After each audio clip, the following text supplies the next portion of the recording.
Buen día para todos. Mi grupo está conformado por Lady Peña, Alexis Mendoza y quien les habla, Claudia López. Nosotros les vamos a explicar los conceptos de la teoría de grafos y de la cadena de Markov. Y a posterior a eso les vamos a explicar o dar un ejemplo de la teoría de grafos. Entonces iniciamos por conocer cómo se define la teoría de grafos de esta manera. ¿Qué es lo que quiere decir? La B serían las vértices y estas serían las aristas.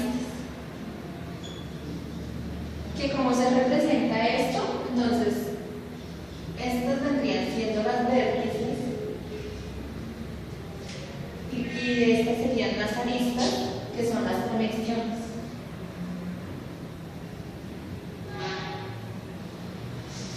En las aplicaciones de la teoría de gráficos en la vida real se pueden encontrar de diversos campos y de diversas formas. Entonces las podemos encontrar como logística, en traductores de idiomas, en diseños de redes, en el desarrollo de sensores en robótica, en genética, entre otros. Esta teoría se transforma en problemas de la vida real, en problemas abstractos, utilizando líneas y puntos, como vemos ahora. Ahora hablaremos de la cadena de Markov. Es una sucesión de ensayos similares en la cual cada ensayo tiene el mismo número de finito de resultados posibles y en donde la probabilidad depende exclusivamente del ensayo inmediatamente precedente y no de cualquier resultado previo. Dentro de esta cadena de Markov vamos a encontrar diferentes tipos. Vamos a encontrar la cadena irreducible, la cadena positivo recurrente, la cadena en tiempo continuo, igualmente las cadenas absorbentes, regulares, ergódicas y cíclicas. También esta cadena de Markov va a tener una clasificación. Para encontrar esa clasificación se hace por medio de dos metodologías. La primera metodología es análisis topológico.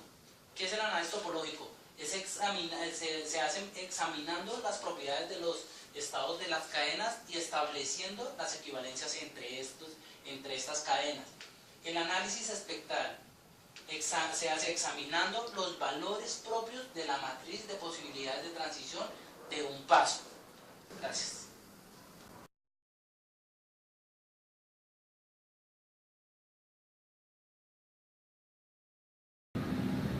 Buenas tardes, mi nombre es Lady Peña, hago parte del grupo de Claudia López y Alexis Mendoza. Ellos ya explicaron con anterioridad el concepto tanto de teoría de gráficos o de gráficos como de la cadena de Markov. A continuación voy a tratar de explicarles de la manera más sencilla posible y de la manera más clara el ejemplo de la ruta del cartero chino. Este es un ejemplo muy utilizado para explicar tanto cadena de Markov como teoría de gráficos. Nosotros queremos resaltar y mencionar que nos basamos para resolver este ejemplo en un tutorial de YouTube en donde aparece explicado todo el proceso que se realiza para la ruta del cartero. Nos basamos en este video porque nos pareció que estaba bien explicado y pues fue realmente que más nos ayudamos para realizar los ejercicios y pues para explicarles este ejemplo. Como tal, acá tenemos el ejemplo. Podemos observar el algoritmo general. La idea es dividir todo esto en redes para dividir por zonas y por ello pues que recorran la menor distancia posible. Acá nos muestran todos los nodos, cada punto azul que ustedes pueden ver es un nodo y cada línea que los une es una arista. Vamos que va de la A, B, C y así sucesivamente hasta llegar a la M. La unión de cada punto pues va formando como tal el gráfico. Y cada unión podemos encontrar su respectiva distancia.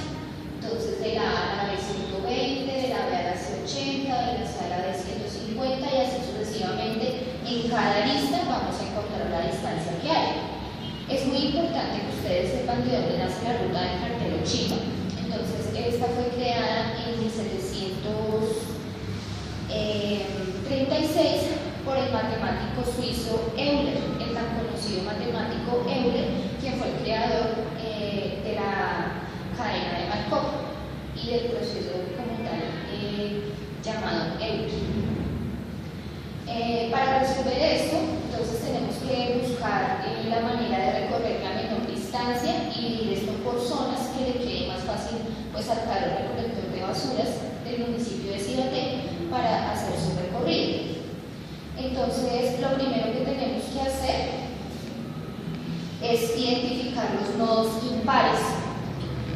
Por ejemplo, acá en el punto A es un nodo impar porque tiene que ver con B, con F y con G. Es decir, tiene relación con 3 elementos, por lo cual es un nodo impar. El nodo B tiene relación con A, C y G, también es un nodo impar. El nodo C tiene relación con B, B y H, por lo cual también es un nodo impar. Y así sucesivamente vamos a hacer una listica con todos los nodos impares y con las distancias que hay entre cada uno.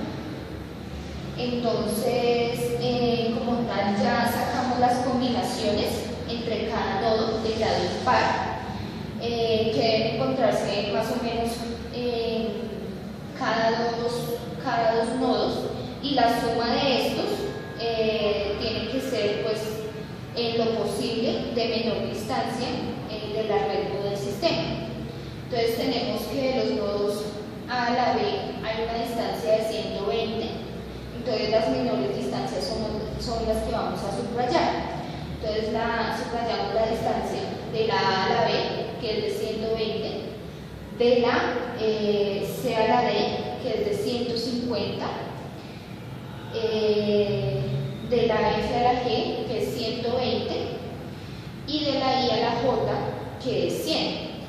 Entonces, pues subrayando los nodos con las menores distancias, entonces hacemos la sumatoria y esta sumatoria en total nos va a dar 490.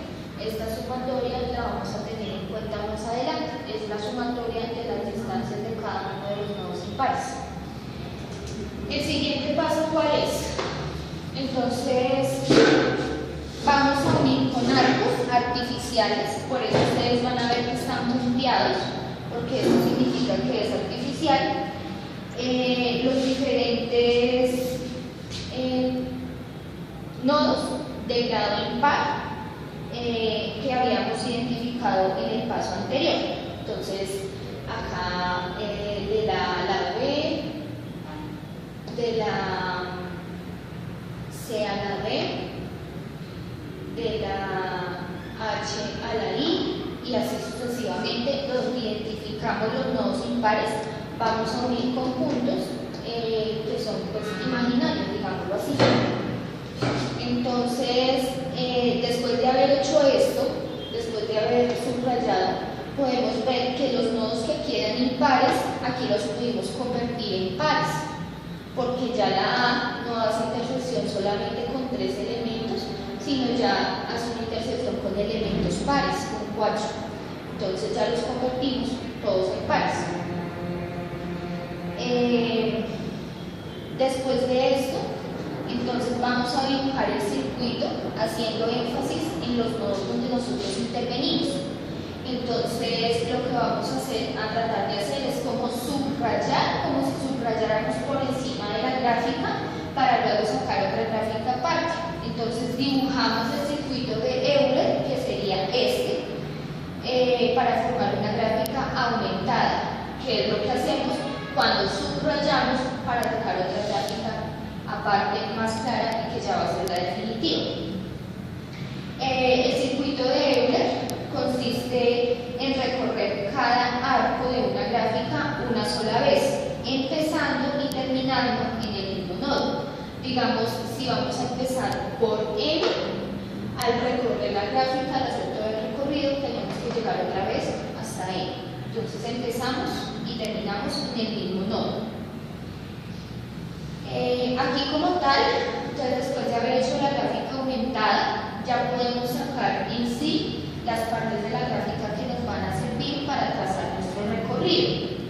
Entonces, A, B y C, cada una con su respectiva distancia, son las que ya nos van a dar el recorrido. Entonces acá ya tenemos como tal la solución. Para esta solución debemos realizar una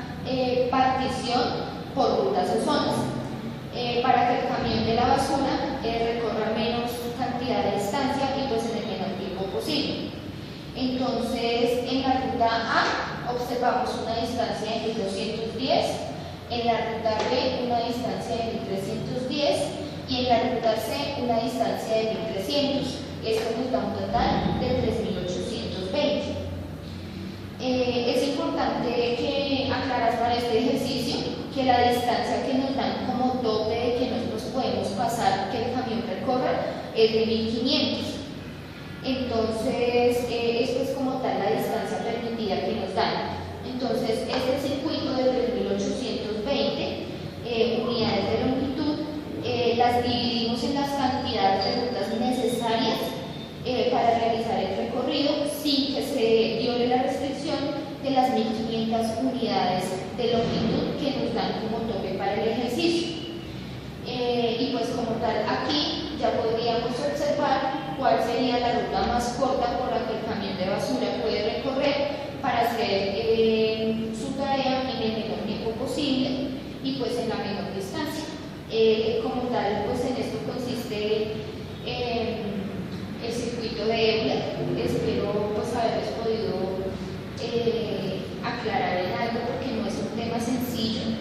Nosotros tuvimos que mirar muchísimos tutoriales, muchísimos ejercicios y es un tema que confunde un poco con este tipo de ejemplos. Pues espero que les haya quedado un poquito claro. Gracias.